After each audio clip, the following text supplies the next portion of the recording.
to drop the big question: what is hell? Yeah. Oh man. I mean, we could talk about that for a long time, for sure. The I think the biggest thing with that is that these terms can start to get confused with each other and combined with each other in different ways. And sometimes that's done in ways where it can actually kind of make sense. And sometimes it's done in ways where you're like, I don't know about that. And I have to look at it more. And so, I have seen places where, Hades and hell and Gehenna and the lake of fire and all of that are seen as exactly the same thing. And I've seen other places where they're very much separated. And so that's part of trying to explore this whole thing. And honestly, that's probably like a whole conversation in and of itself. Yeah, what surprised me is like even looking into the word hell, it originally in its original context just meant underworld. And you go back and even words like inferna just meant lower places. It's where we get the term inferno. Uh, and that's just a weird jump. Yeah, I feel like there's a weird jump of between inferna and infernos, like Yeah. the idea of fire and the lower places, right? Mm. And the lower places is what the original kind of Latin text of the Apostles' Creed is really talking about. And it's the same kind of thing in Greek. It's talking about descending to those who were below, right?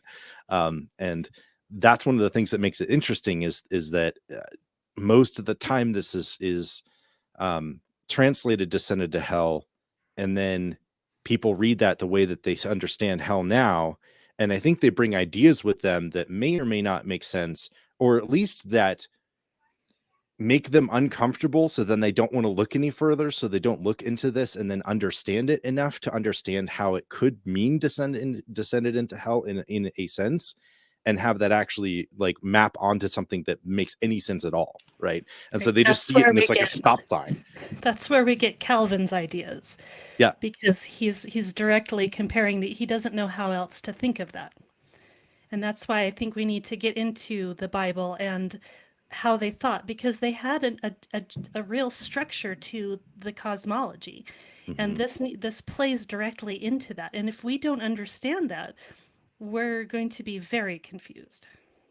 And honestly, it's intuitive enough to think about the idea of how those things can connect, where you have the idea of the depths of things or the underneath of the world. And you think about like a perfect symbol of the world in the mind of any even modern person now. You can think of like the earth is represented by the solidity of a mountain, right? You have a mountain. The mountain is made of earth, and it's like the obvious impasse. This is earth in front of me. There it is. And if you think about the depths of a mountain, what would ancient people think about what's in the depths of a mountain? Well, sometimes mountains get upset and they throw fire and inferno at you in a literal sense. And it's like, intuitively so. Okay, so then the depths are filled with this subterranean fire, but obviously not in every place. So it's like the deepest parts, So it'd be like the deep, like the bottom of things. And that's kind of the picture that's represented. So I think it really is a rather intuitive connection. It's just missing not kind of missing the point to view it mainly as the fire rather than as the depth, I think. Can I ask a question that I believe would be of interest to the audience? We can attack this idea for maybe just a minute, but could it be that because of this story and all these layers, there's some believers who actually may associate hell with the deep and with the underworld, and that's why they may think that hell is actually a literal place in the planet, inside the womb of the planet, underworld, below us. And could it be also because we know that there's a lot of lava in the center, the core of the earth? Could it be that they're associating that with the underworld, with fire, with torture, with heat? I was just thinking that this can be interesting for the audience. Yeah, that would make a lot of sense to me. I mean, you talk about people experiencing volcanoes, Yeah, right, but and diving into caves. Like there would be enough of those connections, even just in experience, to be able to say it seems like maybe there's something here that connects. and then that literalistic way of reading scripture can really take you there too if you want to go there. Yeah. But I think a thing to keep in mind there that would almost be a much more modern conception, right? Because how many volcanoes are there really in the ancient world? Yeah, maybe true. if you're like living in Pompeii or Hawaii or something, you might be thinking in this fiery terms. But going back to the sea idea, the thing that most people know about the deepest part is that's the sea, that's the river, right? If you really want to get low, that's where you go. Not a lot of cave diving, ancient men as well. Well, and the thing that they actually have in common too is like I said before, the idea of depth to go beneath the earth, right? And in the ancient sense, you would have the view in their understanding of reality isn't necessarily based on physicality, but more on what we would call ontology, which is the idea that the earth is the bottom of things, and that the spheres of heaven are above us, and then the earth is at the bottom, and what's beneath it is actually death.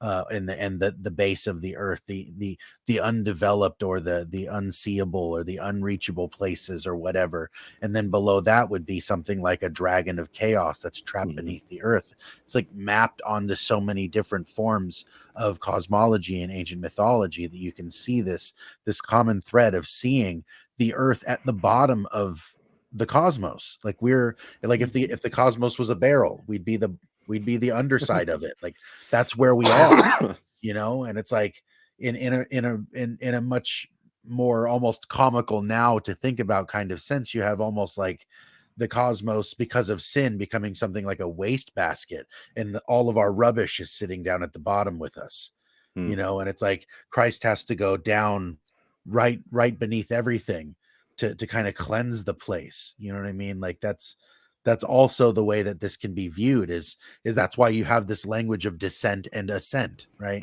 Where you would have the descent in the same reason that Christ didn't dive into a volcano. You also in his ascent wouldn't find him in orbit somewhere. Right. It's the exact same reason. It's because that's not what we're talking about.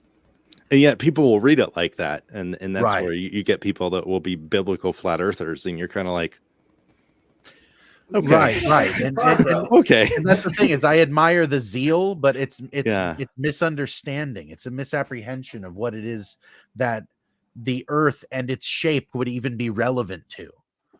Yeah. I think there's always these two frames of thought.